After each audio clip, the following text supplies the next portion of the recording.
वंदे मातरम को लेकर एक बार फिर केंद्र में सियासी घमासान छिड़ गया है।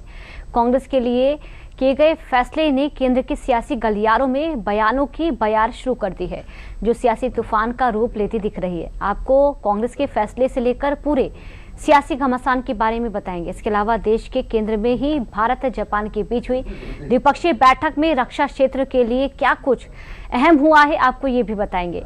वहीं यूपी के शैक्षिक संस्थानों में लापरवाही पर योगी सरकार के सख्त एक्शन के बारे में भी बताएंगे। खबर रक्षाबंधन से पहले डाक विभाग के वाटरप्रूफ लिफाफे और स्पीड पोस्ट पर खास छूट की भी है। आपको बांग्लादेश में हुए राष्ट्रपति चुनाव के नतीजों के बारे में बताने के साथ वो किस तरह से खास है ये भी आपको बताएंगे। लेकिन बुलेटिन की शुरुआत करेंगे वंदे मातरम पर कांग्रेस के फैसले और उस फैसले से छिड़े सियासी घमासान की खबर के साथ। देखिए, कल कांग्रेस पार्टी की कार्यसमिति ने एक आश्चर्यजनक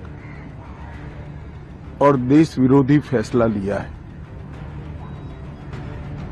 उन्होंने अपनी पार्टी के 37 के रिजोल्यूशन को फॉलो करते हुए महान वंदे मातरम गीत के 2 ही छंद गाने का फैसला किया है।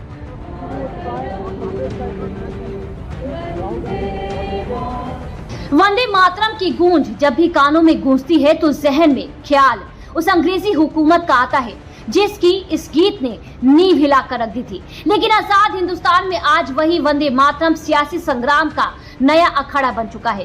पहले स्वतंत्रता दिवस पर कांग्रेस कार्यालय से एक वीडियो वायरल हुआ जिसमें सोनिया गांधी वंदे मातरम गीत को रोकने का इशारा कर रही थी।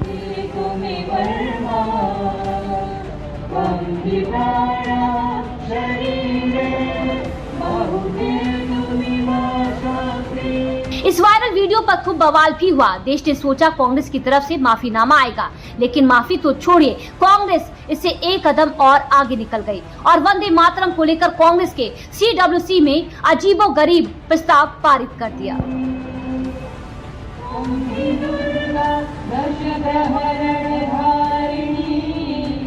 पूरा वंदे मातरम नहीं गाएगी कांग्रेस पार्टी। कांग्रेस की CWC बैठक में पारित हुआ प्रस्ताव। वंदे मातरम गाने से सिर्फ 3 मिनट 10 सेकंड लगते हैं, लेकिन साल 1937 में लिए गए फैसले को ही मानेगी कांग्रेस। कांग्रेस के इस फैसले के बाद केंद्रीय गृह मंत्री अमित शाह ने कांग्रेस द्वारा 1937 में लिए गए फैसले को भी याद किया और देश के विभाजन के लिए कांग्रेस को जिम्मेदार भी ठहराया। मैं इस समय पर पूरे देश को याद कराना चाहता हूं कि 1937 में कांग्रेस पार्टी ने मुस्लिम अपीसमेंट के लिए वंदे मातरम के 2 टुकड़े कर देश के विभाजन की नींव डाली थी और वहीं से 2 राष्ट्र के सिद्धांत को ताकत मिली थी और अंततोगत्वा देश का विभाजन हुआ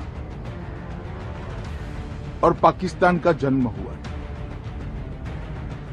आज जब वो ऐतिहासिक गलती को वंदे मातरम के गीत के प्रागट्य के 150वें साल में नरेंद्र मोदी सरकार ने सुधार कर बंकिम बाबू की ये अमर कृति को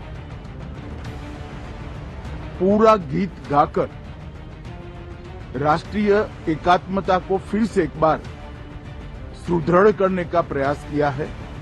हाल ही में स्वतंत्रता दिवस के मौके पर कांग्रेस ने पूरा वंदे मातरम गाया था, लेकिन अचानक से लिए कांग्रेस के इस फैसले पर कई सवाल भी खड़े होने लगे हैं। कहीं ये फैसला कांग्रेस ने किसी खास वोट बैंक को लुभाने के लिए तो नहीं लिया? क्या कांग्रेस पर केरल में कांग्रेस मुस्लिम लीग समर्थित सरकार का दबाव है? कांग्रेस का ये निर्णय केवल और केवल इनकी घोर तुष्टीकरण की नीति की पुष्टि करता है। वोट बैंक के तुष्टीकरण के लिए उन्होंने स्वर्गीय बंकिम बाबू के इस अमर कृति का न केवल अपमान किया है, वो लाखों शहीदों का भी अपमान किया है जो वंदे मातरम का नारा लगाते लगाते देश की आजादी के लिए फांसी पर चढ़ गए। 1937 का अपनी पार्टी का रिजोल्यूशन मान रही है और पार्लियामेंट के एक्ट को नकार रही है। मुझे तो बड़ा आश्चर्य है, श्री राहुल गांधी की नेतृत्व में कांग्रेस पार्टी फिर एक बार इस देश में तुष्टीकरण की राजनीति को पुरजोश तरीके से आगे बढ़ा रही है। वंदे मातरम पर फिर सियासी महासंग्राम छिड़ गया है।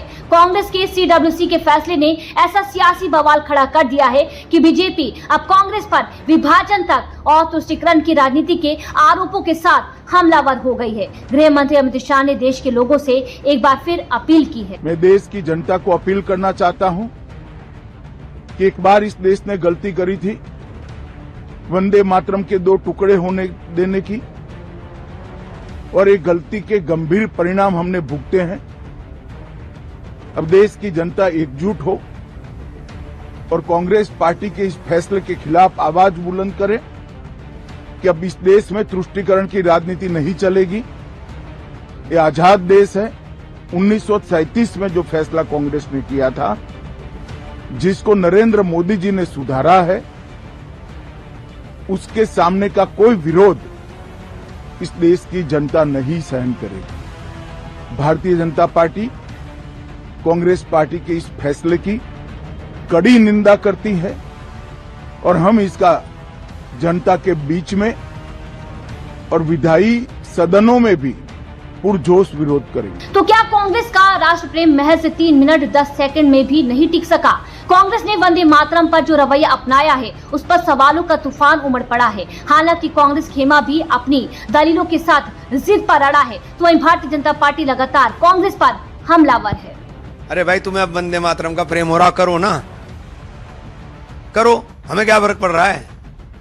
हमें जितना करना है हमें उतना ही करना है, हम करेंगे। भाई मैं तो कहीं तक भी नहीं गाता था और कहीं तक भी नहीं गाऊंगा। आ गई समझ में आपको? अब इस अटकलों पर विराम लगा दिया है कांग्रेस ने कि वो अब आज की नई मुस्लिम लीग हो गई है, क्योंकि जो जिद मुस्लिम लीग की थी 1937 में वंदे मातरम को लेकर, वही जिद आज संसद से पारित कानून के बाद कांग्रेस पार्टी की है वंदे मातरम को लेकर।